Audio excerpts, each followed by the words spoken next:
Wataquan, Bonjour Famille, Bump Jonas here, and I'm chilling with none other than Reach, man. Reach, man.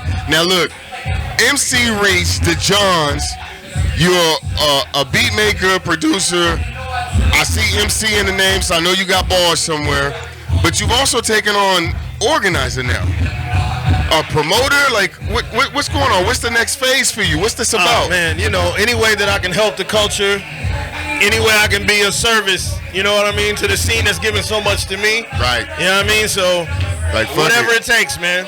And you really, I love your approach to it, bro, because you're like, I mean, in a way, it's not like you're gatekeeping, you're curating. You know what I mean? And you approach it with a very, like, respectful intention. Like, I want dope artists, but I want this event to be dope, and I want the community to care about what we're doing, right? So what I want to ask, though, is what is hip-hop given to you that you care so much about the culture? You know, I don't think any artist is self-made. We're all byproducts of what other people have invested in us. Come on. So I had so many OGs and people to help me through when I was a young pup. Okay. So, you know, for me, the condition of helping anybody is always that you pay it forward, right? So that's all we're trying to do, man. We're trying to pay it forward for the next generation of artists. And not just younger artists, but also the OGs, the elder statesmen. Okay. Like, to let them know there's still a place for you here. You can still do it. Yeah, you can still do it. I want to ask about that.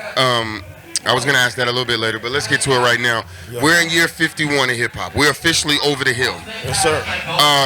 There's obviously a strong trend for the youth. Hip-hop has always been focused on the youth. But I've noticed a lot more elders still in the game or coming back to the game. Yeah. Do you think this first year of the new era of hip-hop, 51 years, do you think this has been a progressive year? Have we stayed the same, or have we stepped backwards? I don't know that there's one answer to that. I think there are ways that the culture has been regressive. There are ways the culture has progressed, right? It's very much a reflection of who we are, right? So there's a spectrum. There's the good, there's the bad, and there's everything else, right?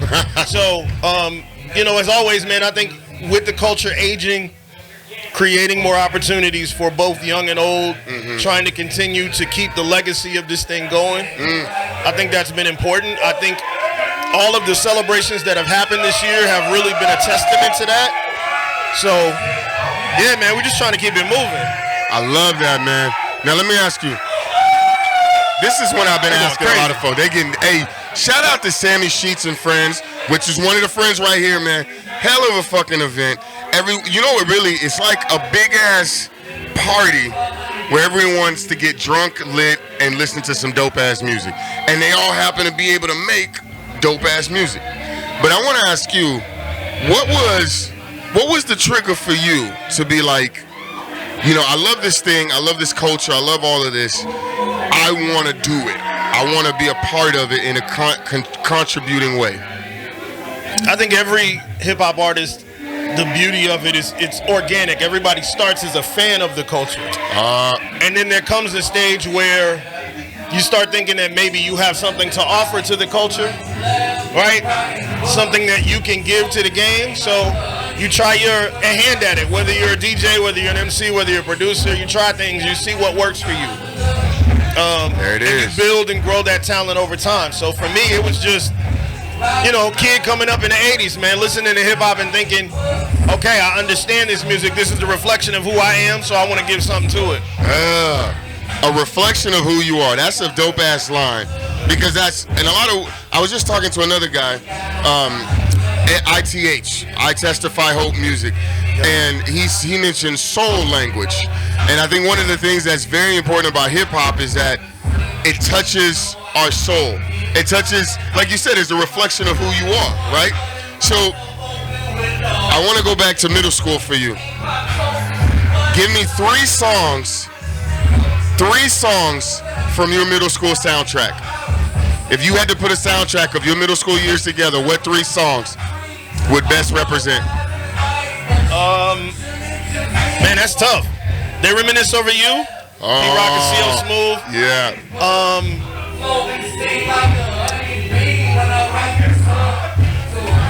Man, that's tough. Definitely Pete Rock and CL Smooth. That would have been 91, I want to say. Yeah.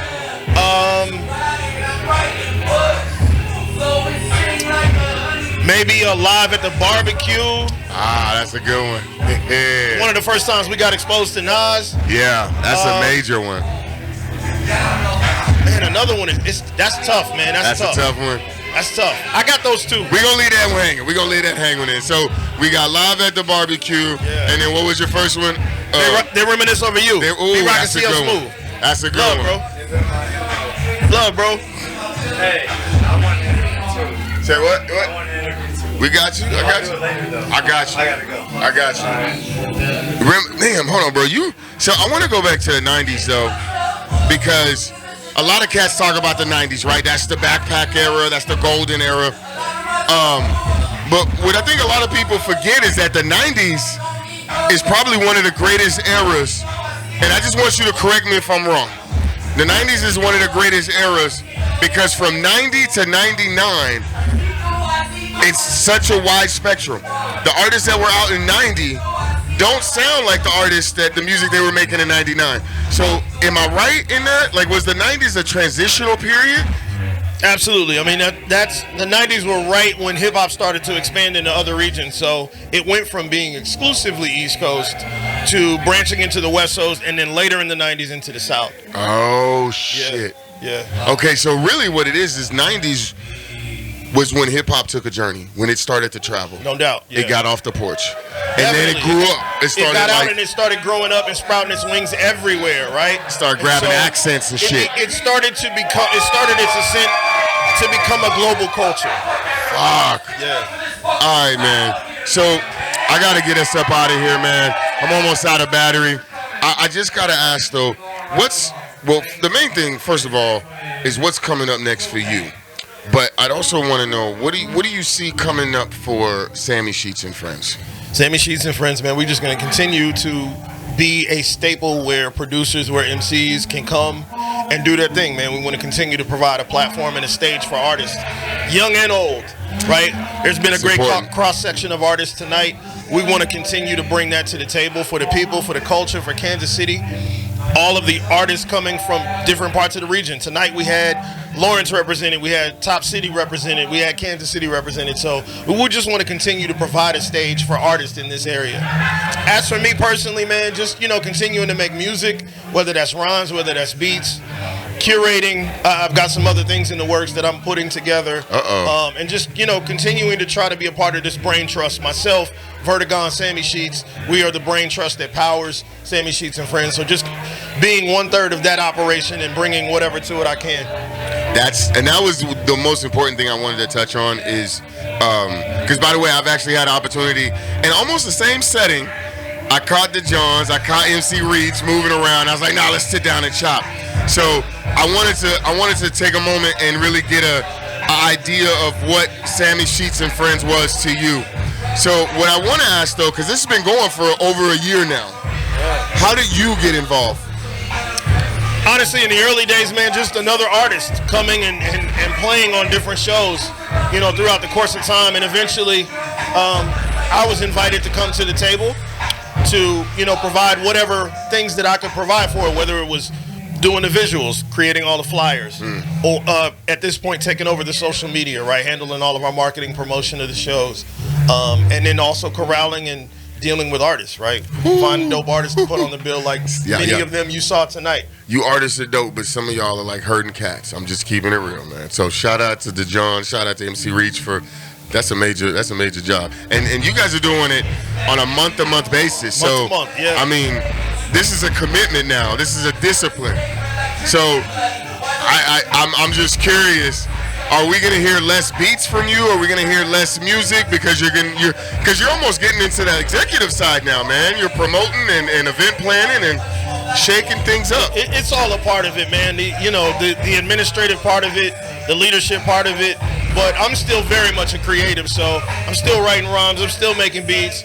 I will be on the show next month, so I'm coming and bringing a hot beat. He's coming back. So yeah. You know what? For real.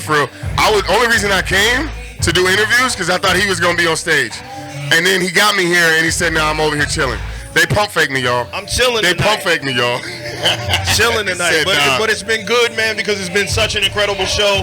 Honestly, I think maybe the best show we've ever had. Okay. Tonight, just the level, the energy, the level of interaction, the level of engagement with the crowd. Yeah. The number of people we have in the room, man. It's a special show. Hopefully, I ain't miss out, but. Nah, y'all motherfuckers didn't miss nothing, man. And you know what? Here's the thing. If you did miss out, that's your fucking fault.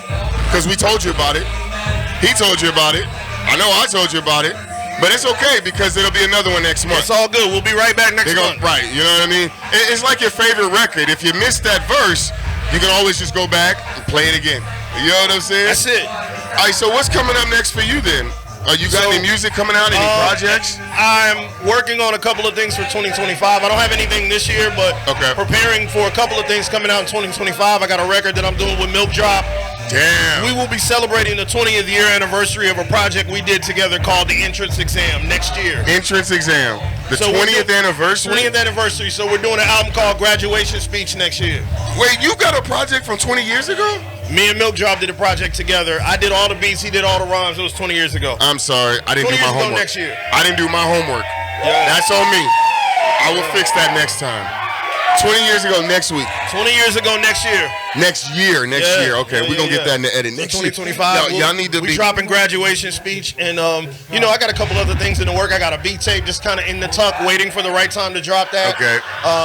Penning something right now with one of my homies from PA. So, a couple of things that we're working on, man, but I'm really thinking and looking towards 2025. Well, you getting busy, man. All right, my last question. Actually, no, I already asked you the breakfast one. I'm not going to ask you that again. I already got that because he gave me some great breakfast spots. And that interview's on the way, by the way. I'm getting the Classic Cup. I'm gonna drop that for you. Classic Cup on the Plaza. Classic Cup. Fire. Now, this one is going to come across personal because you're a beat maker and a producer. But you'll understand it because you're also an MC. Yeah. Does it feel like some producers make beats just so rappers can't rap on them? There are definitely producers that are more focused on their own instruments being the creative whole, right? Okay. So some producers are sheerly instrumentalists, right? They don't really work with artists as much, right? Which is also dope because they tell stories through the music, right? Absolutely. Yeah. So that's what it is then. So they're not making it to not have a rapper.